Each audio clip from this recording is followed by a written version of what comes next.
Hello, and welcome to Locality's Making Bank podcast with host Keith Costello, co-founder and CEO of Locality Bank. Sit back, relax, and let South Florida visionaries take you on an entrepreneurial journey from tribulation to triumph as they share the very stories that have shaped them. Bob Venero, welcome to Locality's Making Bank podcast. Thank you very much for having me. We're glad to have you here. And I got to know Bob when he first moved down from New York, so we'll get into that whole story. But we're really excited about having Bob here today because he's brought his company, which is a technology company, down to relocate to Fort Lauderdale. But in addition to having such a great company, he's got a great story about how he started that company. And that's what our podcast is all about, really telling great entrepreneurial stories. So tell us about how you got started, where you grew up, and any early entrepreneur stories in your background. Yeah, definitely. Appreciate you guys having me. Sure. Obviously here, and excited to be a part of Florida now with the company. It's really good. Really enjoying it. Great. Tan is getting nice over time, which I like. So entrepreneurial stories early on. I think I knew early on that I was going to be an entrepreneur. I have to say, my dad was an entrepreneur. He had a automobile business, a car dealership, mechanical dealer for 52 years. Wow. And he actually moved up from Florida to New York. Okay. Yeah, so he was a Floridian in Inverness, Florida, a small place, and he moved to New York, and again he had a business. So I always saw how that worked, and I knew early on that I wanted to be my own boss. I remember when my dad said, I went to him and I said, "Hey, I really want that new Huffy bike, that was out there," and he's like, "Great." I'm like, "So can you buy it?" And he's like, "No." He's like, "Go figure out how to get money to buy it." And I was taken back by that. I'm like, "You're my dad. Aren't you supposed to buy me stuff?" And quickly I learned that was not the case in his world. Old school Italian, earn your way and figure it out. And I remember I said, "You know what? I'm going to take my toys that I had." I think I was 14 or 13 at the time. And I started knocking door to door, selling my used toys to people. And I actually made it all around the block. And I wound up getting almost enough money, to do that. And I thought I had done a great thing. And then I get a call from my father. He's like, "I just got a call from Mary down the block. Did you sell her your old toys?" I'm like, "Yeah." He goes, "I bought them for you, right?" And I was like, "You didn't tell me rules. You just said, so did you want to cut? Figure a way." Yeah. The cut was, I think, a slap in the head. But he did let me keep the money, and I went out and bought the bicycle. Awesome. That's a great story. Yeah. I think that was the first time that I realized, hey, I think I want to do my own gig, be my master of my own destiny. And so that was growing up on Long Island, I believe? Yes. Yeah. And so take us from there. When did you, as you got older and went to, got up in high school, and any endeavors then? And yeah, it was interesting. Yeah, for me, I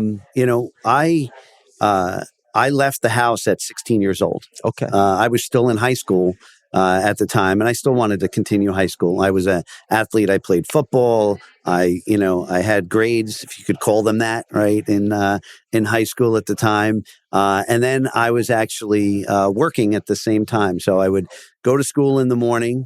I would then do football practice, and then I would ride my bike to a Roy Rogers, and I would work there to the midnight shift. Wow. And then I would ride my bike back, and it was literally 6-7 miles, right, each way that I had to do that. And then in between, at lunchtime, school, I would buy cars, fix them up, and then flip them and sell them. Right. So during my lunch hour, I would do that because I had to pay my rent. Right. I was 16 years old. I was, not living at home, and I had no other income. So that was the way I was able to put myself through school and be able to have, a living and be able to do that. And the funniest story as it relates to that was, I remember I went to sell a car during lunch, and it went longer than it was supposed to. And I came back, and I remember the vice principal sitting there because I wasn't on his great list. And I remember the vice principal looking at me like this at the front door. And he's like, "Mr. Venero, why are we not here?" And I was like, "I'm sorry, I was late for lunch." "Yes, you were late for lunch, and I need to know why." I was like, "Honestly, I was out selling a car." And he's like, "What? Excuse me?" And I said, "Selling a car. I have to pay my rent." And I remember he just shook his head like this and said, "Get on the class," and that was it. So that was high school. I got out of high school, and I went to a community college. Okay. A couple of years, I was going to go to school for physical therapy. Really where it was, and I started doing that, and it was good. I was working at a Jeep dealership at the time. I was selling new cars, and then going to school and studying for PT, and then I realized fairly quickly the first month that I had to do an internship at we'll call it a nursing home, and I was changing diapers, not on the small side, but on the other side. And I realized very quickly, I was like, yeah, no, not kind of what I want to do. And then the story how I got into computers, right? Which is the computer company that I own. It was very interesting. When I was in the Jeep sales, there's a gentleman that came in. His name was Gilberger, who's no longer with us. Great guy. And he came in with a brand new Volvo station wagon. And he said to me, he says, "Hey, I want to trade this in for a hardtop automatic Jeep Wrangler, new." And I'm like, okay. So he comes in, we sit down, we're talking. Now, we didn't have any hardtop automatics in stock. So by the time he left that day, he left with a stick shift soft top Jeep. Okay. And it was great. I did my job and I got a commission. And good salesman. I was a good salesman. 6 months later, 9 months later, actually, I get a call from him. And he's like, "Bob, this is Gilberger, if you remember me." I'm like, "Oh, yeah, I remember you." And he says, "So listen, that Jeep, it's kind of sitting in my driveway because my wife can't drive a stick. And it really was nothing that I wanted." I'm like, "Gil, you can't return it. It's 9 months later." And he goes, "Oh, I'm not here to return it." He goes, "I want to offer you a job." Wow. And it turned out, so he was a CEO of Phoenix Mutual Life Insurance, which was a big firm around the country, a big firm on Long Island as well. And he says, "I want you to come in. I want you to work for me." And he lived in a town called Belterre. And Belterre in Long Island is like where the money is, right? It's the highest level of folks. It's whole gated. Like Palm Beach. Yeah, it was, and for me, growing up with, very little means, that was like the place. And he says, "Come to my house, let's meet and we'll talk." And, I wound up going to his house. They had to buzz me in. It was this whole experience. And he took me through. He says, "Look, I want to take you under my wing. I think you could do a great job here." And he says, "And I'm going to give you," it was a base of a 6-figure salary at, I think, 20 years old I was. Yeah, it was back in this is the back. 80s, Yeah. Wow. I'm 54 today. And so this was quite a while ago that we had, and I said, "Giddy up," and I took the role, and it was a great role. I was very successful at it. Annuities, life insurance, health insurance, I had all of those things, and then this is one of those lessons where an entrepreneur can be, right, the life, blood, soul of a company. And Gil was that for Phoenix Mutual Life. And he wound up dying young, had a heart attack, playing racquetball. We used to play racquetball a lot, and he passed away. And I knew at that moment that Phoenix was going to not be Phoenix anymore, based on that one individual who was really passionate about it. And it was right. It spun out and it wasn't great. But Gil, the reason it's relevant for this whole story is Gil introduced me to a laptop computer when they were, 3 feet thick. The screen was, grayscale, and it was about this big. And I really started to like, the computer aspect of things and the technology. And that's really where I cut my teeth on it. And then when he passed away and things started to spin out of control, I decided that I wanted to get into that space. So I think a lot of lessons there, right? That we've heard from other entrepreneurs as well. Early on, working jobs, making money, paying your own way. Things weren't just given to you. And then as you developed and got older, really developed some sales skills, obviously, because I don't think there's a harder job than selling cars, especially when you're selling cars that it was not even what he wanted. And he didn't want to return it. He was like, "I want to hire you." So you got exposed to computers, to technology, and then what did you do with that? So from there, my fallback was, right, when the insurance company went started to not do well, I went to my backup, which was the automobile industry. Okay. And I went to went to work at Sable Ford, big, large Ford dealership on Long Island. But in my head, right, that was a temporary road for me, that I really wanted to be my own, entrepreneur. And I really wanted to do something within tech space. So as I was at Ford, I started to look at tech opportunities that were out there.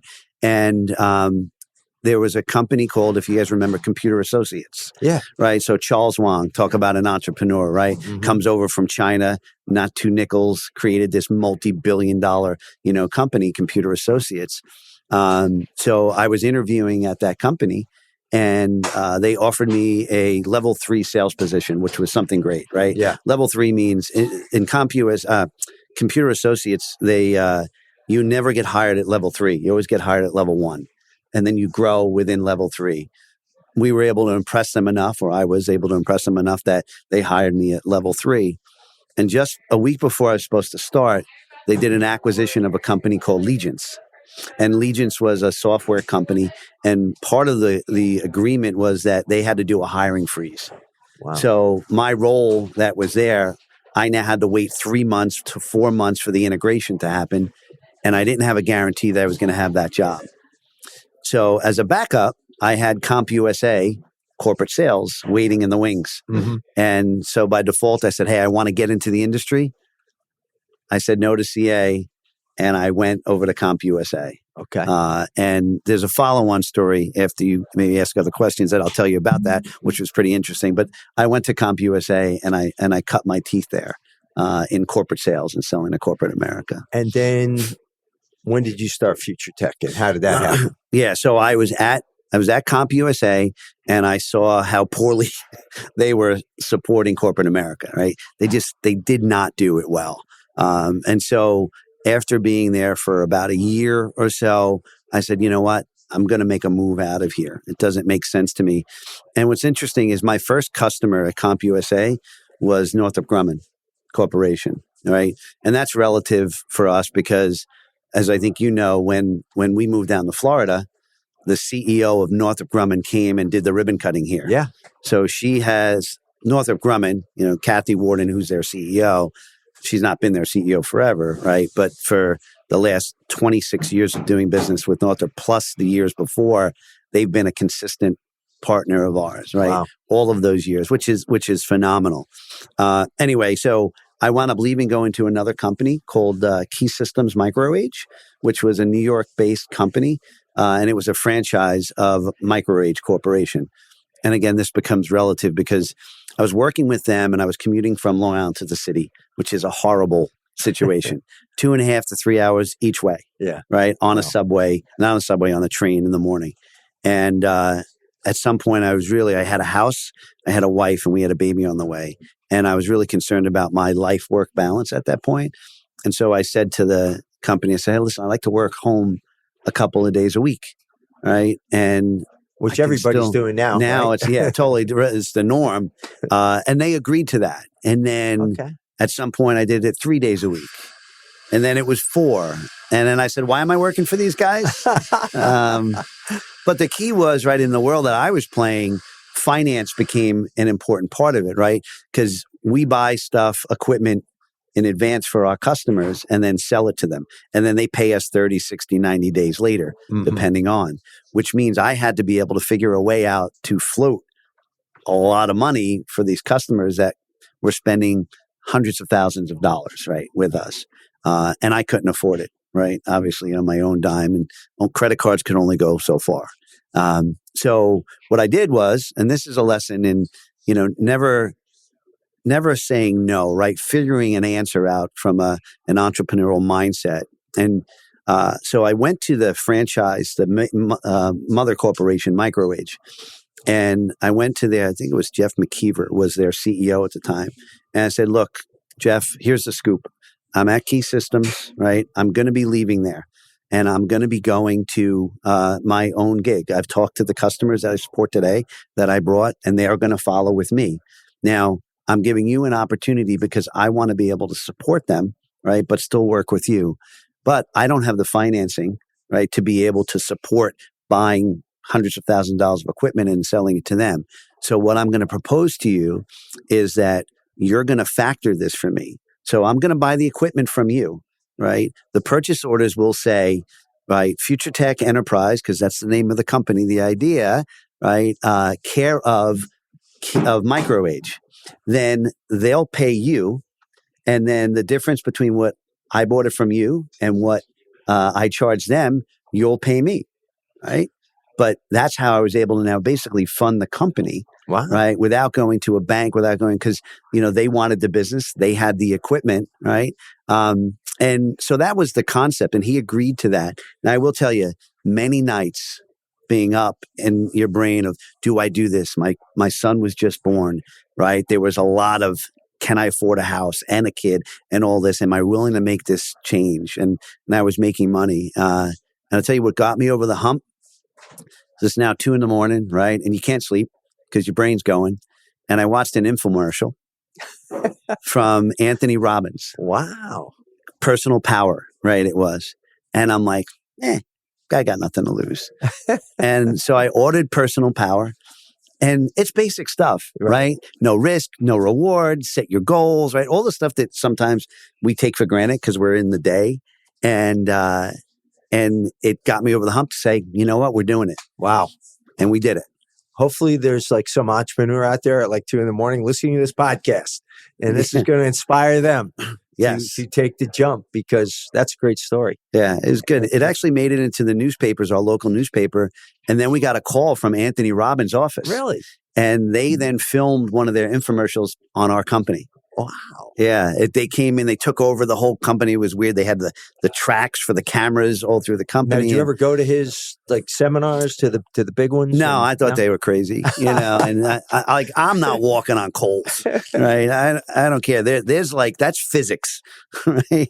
Hot coal, bottom feet, burn. We did have one guy on, Andrew Sasson, who was he's been to 20 of them. Really? And walked on coals, every time, swears by it, loves it. So, yeah. But anyway, at least that infomercial is what put you over, made you take the leap. Yeah. Yeah. So, and by the way, as a bank, we love to hear these stories about how you did open up with no bank. But how many people use that as an excuse, right? The bank won't give us financing. We can't get a bank to lend us money. Yeah. That was very innovative and creative. And so that's a lesson to everybody else out there who's trying to think of, hey, if I can't get somebody to lend me money, how else can I do it? Yeah. So you launch, and then how'd it go? Launched well. It went. We finished the basement.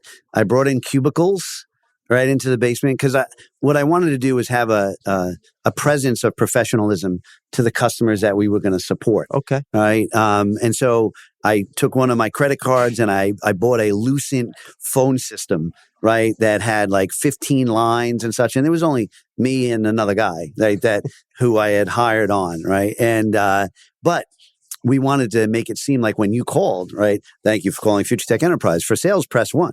For service, press 2. For 3. And then we'd have a different voice. I'm like, my wife, you do the voice over here on this mailbox, and you do the voice over here on this mailbox, so that, the image of this huge company. The image of, Future Tech Enterprise, which worked really well. And what's interesting is the gentleman that worked for me, his name was Roger Ting.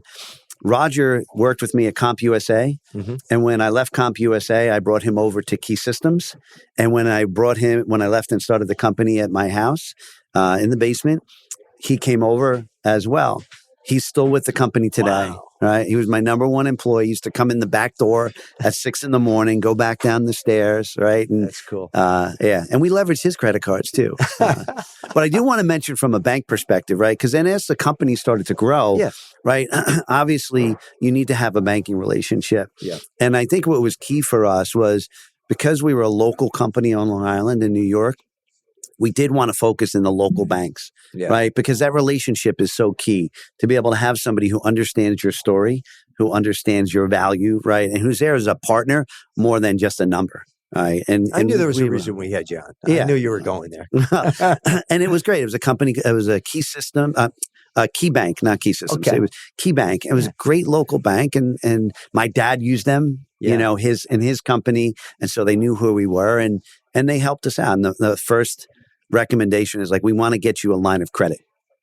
All right. And it's a small line, but let's start there, you know, and then we grew with them. That's great. Yeah. And glad to hear that. How about any mentors that you went to other than the Tony Robbins infomercial? You know, I give a lot of credit, and he hears this a lot. So as an athlete growing up, I had a mentor that was Bob Donnelly is his name. And he was our weightlifting coach, football coach, and candidly life coach, you know, from my perspective. My father was absentee. You know, again, I left at 16. Yeah. So you can see where that path was, right? And I still call him Mr. Donnelly. Mr. Donnelly was, you know, a light that helped give me guidance, right, on how to be a man, right, and how to be competitive, right, but to be true. And it was he was a really good guy. We keep in touch now. Still, he's on Facebook. Yeah, he's still out there. He's a great people. And it's not just me, you know, that he's done that for. Like you hear this a lot. So when I look at a mentor, you know, he was very helpful in the early stages. I mentioned the Charles Wang, right? Yeah. And Computer Associates. And later on in the career, and this ties to Matt and the Panthers, right? And the hockey stuff now. As we grew as a company, one of the things we wanted to do was become engaged in the community and athletics in the community. And so we went to the Islanders, the New York Islanders, and said, hey, we want to build a future suite, okay, at the Islanders. And this is like way back when. This is before the first strike that hockey had. So years and years. And Charles Wang, who was the owner of CA at the time, bought the New York Islanders. So he had owned the Islanders. So he wanted to meet with me, right, about what our thought and goal was for a future suite. And Charles was a business animal, right? People were afraid of him. When you wrote a deal with Charles, you better make sure that you do everything that you say on that. And so when Charles met us at the Islanders, the first thing I did was thank him for buying Legions. And he's like, what do you mean? I said, because if you didn't buy Legions, my career path and my entrepreneurial goal in life may have been different, because I would have been working for Computer Associates, not CompUSA. And Computer Associates, who knows where I would have been. And so I thanked him for that. And then we became actually good friends. We built this suite together. It was in the newspapers everywhere and on the NHL. And it was a really cool gathering, you know, together. And Charles became a friend. And we did a lot of good business. And then the strike took place, and then that investment wasn't great, you know, at that point. But so as you're building the company, you start from zero. Everybody starts at zero. Yeah. Where have you taken the company in revenues today? So we've got now, as the company's grown, and I'll mention the company has grown organically, 0 acquisitions, 0 investment, right? Everything has been, you know, be profitable, reinvest in your company, invest in your people, right? My first hire was my CFO, right? Outside of my guy, my first real hire, which I knew was a key component to the future growth. And everybody's like, you're crazy. I'm like, everything comes to money, right? Whether it's banking relationships, whether it's credit lines, whatever the case may be, everything comes to money. And so we had hired a CFO. The company's developed where we have multiple organizations now, Future Tech Enterprise, Future Tech Fulfillment Solutions, and a company called VTech. And that's just based on the different arenas that we play in. Sure. You know, we are close to a $500 million company now. That's amazing. You know, from $0. Yeah. It's been a long road. It's been a hard road, but it's been a really great road. You know, this year and our move to Florida has been great for us. I mean, so we've already surpassed last year's top line revenue as of yesterday. Oh, great. Which is congrats. Phenomenal. Yeah, we're 66% above this time last year. Wow. Yeah, as a company, which is a testimony to our team, right? And all that moved to Florida. I think so. People are happier. Probably save that in taxes. Yeah. Well, New York's not happy we left. I can tell you that by the letters I'm getting. So how was that decision made to relocate the company? We had talked about it early on. Taxes was a piece of it, Mm-hmm. but just the way that New York treated the companies, right, and the entrepreneurs was just not favorable. I'm not saying that they were as bad as California. They aren't great. And we had a lot of meetings with executive leadership within the government. And I'll never forget, I won't say the name of the governor who we met with, right? But his statement was, I said, look, I'd like to stay, but I need, right, some tax changes for the work that we're doing, all the people that we're bringing, the revenue we're bringing in. And, his answer was basically no. I said, well, you realize then you're going to force me to make decisions that maybe I'm going to leave the state, right? And or maybe I'm going to impact the employees that we have in New York based on some of these changes. And his answer to me was, Bob, you got to understand, we're not about the businesses, we're about the people. All right. And I'm like, you understand that we employ the people, right? And that without us, then they don't have the jobs, right? And it's a trickle down effect. And he's like, well, I don't believe in trickle down. And I was like, well, that's just ignorance.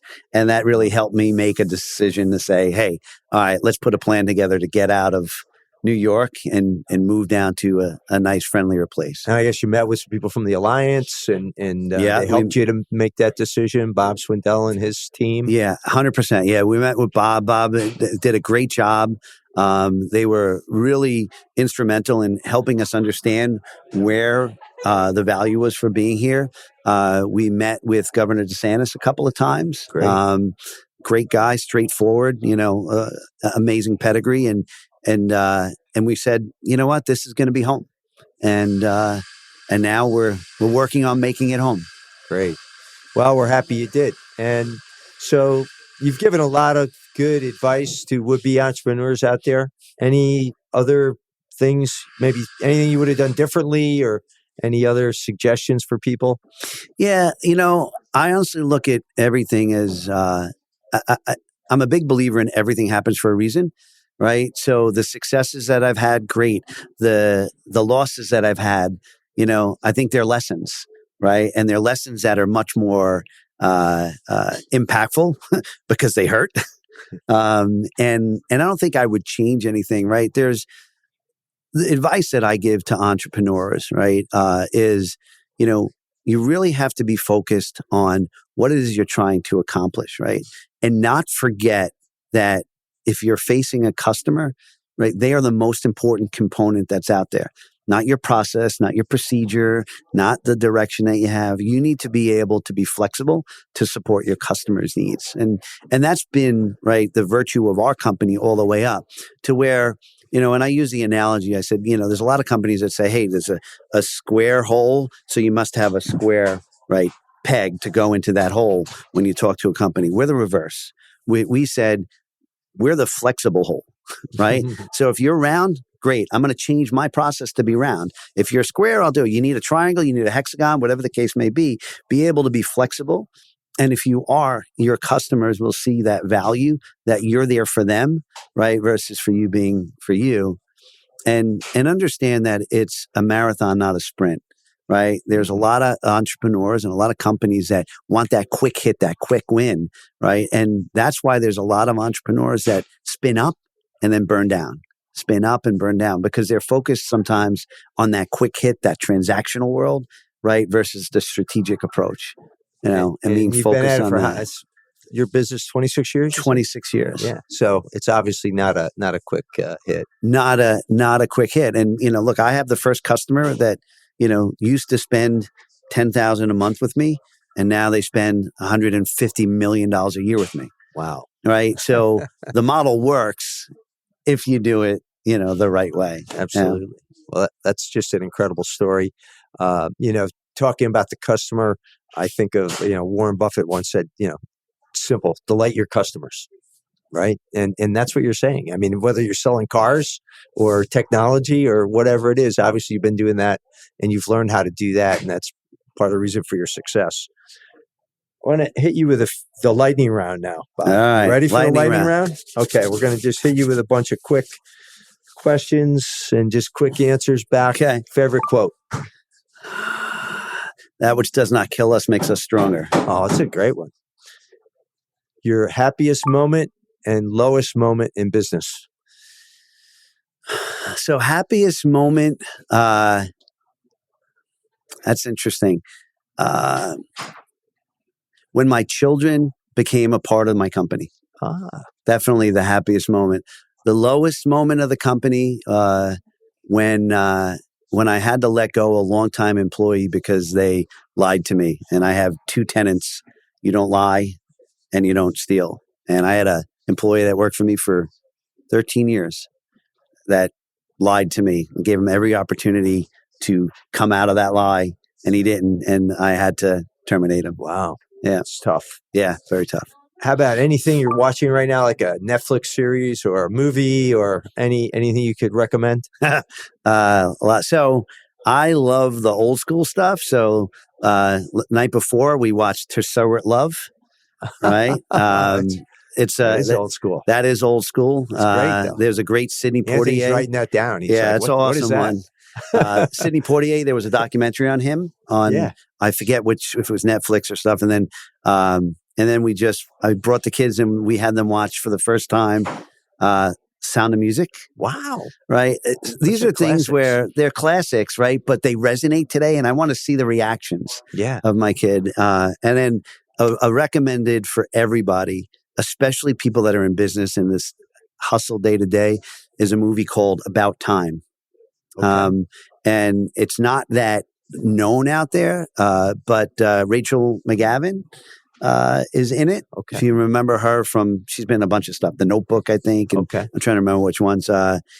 It was a great lesson on time, right? And what really matters in life. A great movie. And I wound up meeting her at an Oscars event. Oh, wow. Like 6 months after the movie aired, and I was talking to her and I said, I've watched it 6 times. And she's like, that's interesting. And I'm like, no, I'm not a freak, I promise. But I thought it was a great message. And I had my kids, we were just in Italy, and I had my kids and their girlfriends watch it. And they're 19, 23, 26, and their girlfriends are all the same age. And I love watching their reactions, right? To see, does it move them? And 4 out of the 6 teared and cried at the movie. And I knew at that point, I was like, it's good. So, wow. And I do watch a ton of Netflix series, but don't. Yeah. We're going to check out About Time. That sounds About great. Time, yeah, great one. So how about a book or books that you would recommend? So, and I made that stupid noise because I actually don't read books. I do a lot online. I read a lot of literature and trades and information about technology versus the actual books. Got it. Okay. That's fine. So how about hobby? What do you do to relax? I like to work out. I like to do walks now all year round, which is an interesting dynamic in Florida. And then boating. And for those people who get offended, I'm sorry. And I'm a gun guy. So, and in Florida, that's okay. Yeah. It's okay here. Yeah. In New York, I was on a list. I'm sure I had 63 handguns and 48 rifles. Welcome to the free state of Florida. So where you can bear arms. Very happy. And last, how about restaurant? Well, I'm going to Heritage tonight, so we'll see how that is. Heritage. Cafe Rustica? No, not Cafe. Cafe Vico. Vico. I really like Cafe Vico over there a lot. He's an awesome old school Italian guy, So, and we like the food over there. And I will say Pizza Craft we go to regularly. Yeah. We've created our own version of pizza there for them to make. Yeah, no mozzarella cheese, just Parmesan and the sauce on top. So do we call that a Venero when we go there? I am. You named it? I am going to get them one of the deals is I'm going to pay you guys to name it the Future Tech Special from a little marketing and PR perspective. All right. Well, listen, it's been great talking to you, Bob, and we're so happy you moved your business here to Fort Lauderdale and your family as well. So, listen, enjoy it. And, Appreciate it. We're glad you're here. Thank you. Great. Thank you. Thanks for having us. So I really enjoyed talking to Bob Venero. He's such an interesting guy. He's one of those recent business people who have relocated to South Florida. We're glad to see them continuing to come to our state. and moved their businesses down here. He's been in business 27 years. He started out as an entrepreneur, leaving home at an early age, doing a lot of different things, and then getting into technology at a very important time, landing his first client, which is still his client today. Started out with a $10,000 order and thought of a way to work and launch his business while really using another company for leverage. So didn't need startup capital to do it, but he was able to leverage another company and make a deal with somebody that benefited both of them. Today, he's still got that same client, which is a Fortune 500 company, and they're doing hundreds of millions of dollars of business with them. Really successful guy, super person, and we're so glad that he's joined our South Florida community.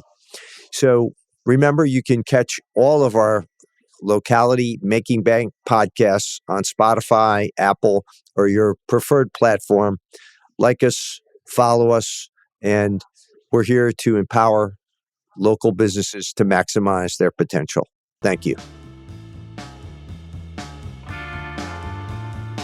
Thanks for tuning in for Locality's Making Bank podcast. Be sure to subscribe on your favorite podcast platform to catch the latest episodes, and visit localitybank.com today to learn more about all the benefits of banking local.